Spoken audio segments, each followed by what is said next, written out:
చిన్నపిల్లల్లో ఏకాగ్రత పెరగడానికి హైట్ పెరగడానికి గల ఆసనాల గురించి ఇప్పుడు మనం తెలుసుకుందాం. ఈ రోజుల్లో పిల్లల్లో ఏమవుతుందంటే చిన్నపిల్లలు ఎక్కువ బయట ఆడుకోకపోవడము, బయట పార్కులు వాటిలో ఆడడానికి చిన్నప్పుడు ఏంటంటే స్కూల్స్లో వాటిలో బాగా ఆడుకునేవాళ్ళు. ఇప్పుడు అలా కాకుండా ఓన్లీ ఫోన్స్ చూసుకోవడము, లేకపోతే టీవీలో వీడియో గేమ్స్ ఆడడము, టీవీ దగ్గరే అటాచ్ అయిపోవడము, ఇలా చేయడం వల్ల వాళ్ళ బాడీలో అనేది యాక్టివిటీ ఉండట్లేదు. సో ఈ రోజుల్లో పిల్లలు ఎలా అయిపోయారంటే అయితే టీవీ దగ్గర కూర్చోవడము, లేకపోతే ఫోన్లు పట్టుకొని కూర్చోవడము, ఇలానే అయిపోతుంది. బయట ఆడుకోవడము, బయట ఆడుకోవడం, పిల్లలు ఫ్రెండ్స్తో తిరగడము అలాంటివి ఏం లేకుండా ఓన్లీ ఒకే ప్లేస్లో ఒకే దగ్గర కూర్చోవడం వల్ల ఏకాగ్రత మిస్ అవుతుంది. అదేవిధంగా ఒబేసిటీ, లావ్ అయిపోవడము అండ్ బాడీ పోస్చర్ కూడా చేంజ్ అయిపోతుంది. ఇలా ఉంటున్నారు, ఇలా స్ట్రైట్గా అసలు బాడీ ఉండట్లేదు. సో ఇలాంటి ఇబ్బందుల నుంచి బయటపెట్టాలంటే తల్లిదండ్రులే దీనికి కరెక్ట్గా చిన్నప్పటి నుంచి వాళ్ళకి కొన్ని అలవాట్లు నేర్పించాలి. అదేంటంటే డైలీ రొటీన్లో పేరెంట్స్తో పాటు మార్నింగ్ ఒక హాఫ్ అన్ అవర్ వాకింగ్ కానీ, లేకపోతే వాళ్ళకి ఏదైనా యాక్టివిటీ గేమ్స్ ఆడిపించడం కానీ ఇలాంటివి చేస్తూ ఉంటుంటే మన పిల్లల ఏకాగ్రతను లేకపోతే బాడీ పోస్చర్ను కరెక్ట్గా ఉంచుకోవచ్చు అనమాట. సో ఇలా ఈ బాడీ పోస్చరు ఏకాగ్రతను పెంచడానికి కొన్ని ఆసనాలు ఉంటాయి. అవి ఏంటో మీకు నేను చెప్తాను. పేరెంట్స్ ఏం చేయాలంటే పిల్లలకి ఒక యాక్టివిటీలా పెట్టాలన్నమాట. అంటే పజిల్ గేమ్స్ ఇలాంటివి ఉంటాయి కదా, అలాంటివి ఆడిపించడము. అదేవిధంగా యోగాలోనే కొన్ని ఆసనాలు ఉంటాయి ఏకాగ్రత పెంచడానికి. అవి ఏంటంటే ఇప్పుడు నేను చెప్తాను.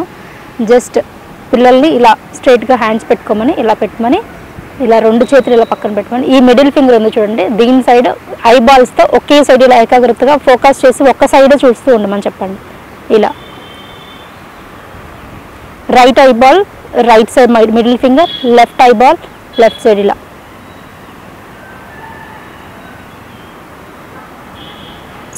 సో ఇలా ఫోకస్గా చూస్తే ఏంటంటే ఏకాగ్రత అనేది ఒక దగ్గర ఫోకస్ అవుతుంది, ఏకాగ్రత అనేది పెరుగుతుంది అనమాట. థంబ్ ఫింగర్ ఇలా స్ట్రెచ్ చేసి ఇలా ఈ రెండు మధ్యలో ఉంచారు, ఐబాల్స్ ఉంటాయి కదా, ఈ రెండు సైడ్ నుంచి ఇక్కడ నుంచి ఇలా చూసేటట్టు ఫోకస్ చేయించేలా ఇలా చూడమని చెప్పండి. ఇలా లెఫ్ట్ హ్యాండ్ ఇలా రిలాక్స్ పెట్టించి మేక్ ష్యూర్ అసలు ఇటు లెఫ్ట్ టు రైట్ చూడకుండా ఫోకస్డ్గా ఒకే పాయింట్లో థంబ్ ఫింగర్ మిడ్లో ఇక్కడ వరకు ఇలా చూసేటట్టు చెప్పండి. Make sure breathe in breathe out.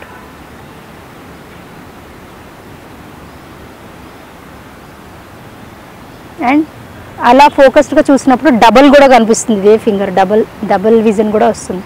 So ఇలా ఫోకస్ చేస్తూ ఉండాలన్నమాట. పేరెంట్స్ ఏం చేయాలంటే ఇలా పిల్లల్ని ఇలా ఫింగర్స్ని ఇలా ఇంటర్లాక్ చేయకోమని చెప్పి, ఓకే, పేరెంట్స్ ఇప్పుడు right hand index finger lift చేయాలని చెప్పాలి, చూపుడు వేలు ఇలా దాని వైపు చూడమని చెప్పాలి. తర్వాత left hand little finger lift చేయాలని చెప్తే ఇలా ఆల్టర్నేట్ ఫింగర్స్ లిఫ్ట్ చేయమని చెప్తే వాళ్ళకి ఏమీ ఆలోచన లేకుండా మమ్మీ నెక్స్ట్ ఏం చెప్తున్నారనే ఒక ఆలోచన అనేది వాళ్ళకి వస్తుంది. ఆ ఫింగర్ని ఇలా లిఫ్ట్ చేయాలనే దాన్ని ఫోకస్ అనేది జరుగుతుంది. చూడండి, ఇలా middle finger, right middle finger, తర్వాత లెఫ్ట్ ఇండెక్స్ ఫింగర్ ఇలా కన్ఫ్యూజ్ చేస్తూ వాళ్ళకి ఏకాగ్రత పెంచేలా చేయాలి. తర్వాత రైట్ రింగ్ ఫింగర్ లిఫ్ట్, తర్వాత లెఫ్ట్ థంబ్ ఫింగర్.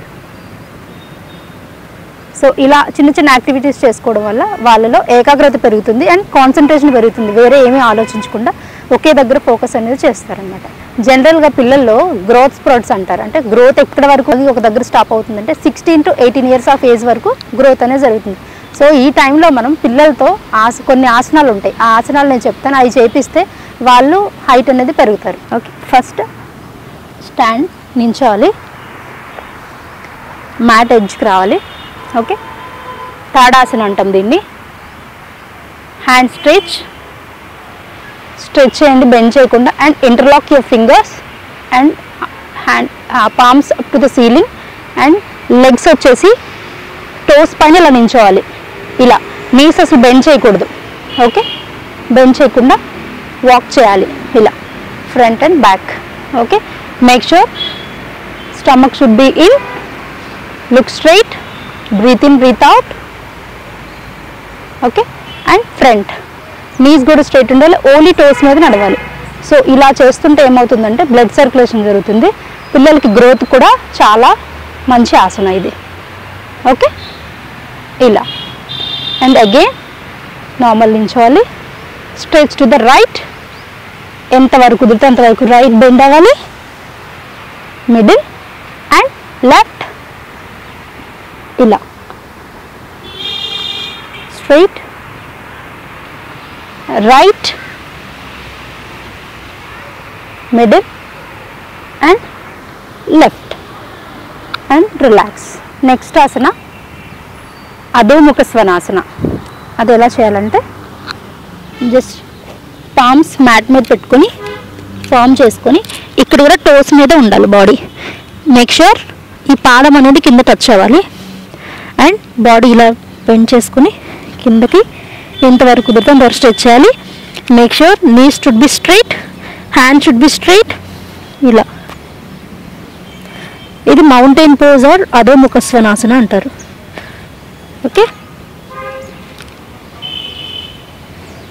ఇలా and come back to the table position. Okay, next ఆసన గురించి తెలుసుకుందాం. హిప్ దగ్గర హ్యాండ్ పెట్టేసుకొని 1 2 3 ఇలా చేసుకోవాలి. So hands and hip movement జరుగుతుంది అన్నమాట. ఇక్కడ కూడా బ్లడ్ సర్క్యులేషన్ జరిగి గ్రోత్ పెరగడానికి చాలా బాగుంటుంది. Okay, make sure leg should be straight, knee should be straight and hand should be straight. ఇలా దెన్ లెఫ్ట్ సైడ్ ఇలా 1 2 ఇలా ఇలా one side 15 times and another side 15 times ఇలా చేస్తూ ఉండాలి. చూసారు కదా ఫ్రెండ్స్, ఇప్పుడు నేను కొన్ని ఆసనాలు చెప్పాను ఏకాగ్రత పెరగడానికి, అదేవిధంగా హైట్ పెరగడానికి కొన్ని ఆసనాలు చెప్పాను. వీటితో పాటు పిల్లల్ని ఎప్పటికప్పుడు ప్రతిరోజు ఒక 1 అవర్ కానీ హాఫ్ అన్ అవర్ కానీ అవుట్డోర్ గేమ్స్ కూడా ఆడిపించాలి. అవి ఎలా ఉంటాయంటే బాస్కెట్బాల్ కానీ, త్రో బాల్ కానీ అండ్ క్రికెట్ పిల్లలు ఆడుతూ ఉంటారు కదా, వాళ్ళకి ఇంట్రెస్ట్ అయిన గేమ్ని కంపల్సరీగా ఆడిస్తూ ఉండాలి. సో ఇలా చేయడం వల్ల ఏంటంటే ఈ గ్రోత్ టైంలో బ్లడ్ సర్క్యులేషన్ ఫుల్గా జరిగి గ్రోత్ అనేది ఫాస్ట్గా ఉంటుందన్నమాట.